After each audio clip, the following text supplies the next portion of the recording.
বৈভব সূর্যবংশীকে out করে কেইল জেমিসনের এই উদযাপনই বলে দেয় বৈভব আজ কোথায় পৌঁছে গেছেন। মাত্র 15 বছর বয়সী ক্রিকেট দুনিয়ায় আলোড়ন তৈরি করা ভারতের তরুণ ব্যাটার বৈভব সূর্যবংশী আবারও আলোচনার কেন্দ্রবিন্দুতে, যেখানে দিল্লি ক্যাপিটালস বনাম রাজস্থান রয়্যালস ম্যাচে নিউজিল্যান্ডের তারকা ফাস্ট বোলার কেইল জেমিসন তাকে মাত্র 4 রানে আউট করার পর তার আগ্রাসী উদযাপন মুহূর্তেই ভাইরাল হয়ে যায়। ম্যাচের শুরু থেকেই বৈভবের ব্যাটিং ছিল আত্মবিশ্বাসী ও আক্রমণাত্মক।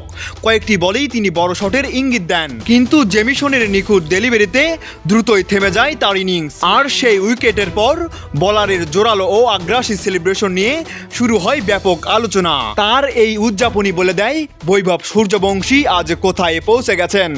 বৈভবের একটি উইকেট পাওয়া এখন হাজারো বলারের স্বপ্ন হয়ে দাঁড়িয়েছে, কারণ এই বয়সেই বৈভবকে ঘিরে প্রতিপক্ষ বলাররা আলাদা পরিকল্পনা করছে এবং একবার সেট হয়ে গেলে ম্যাচের গতিপথ বদলে দেওয়ার ক্ষমতা রাখায় তাকে ভবিষ্যতে ট্রাম্প কার্ড হিসেবে দেখছেন ক্রিকেট ভক্তরা।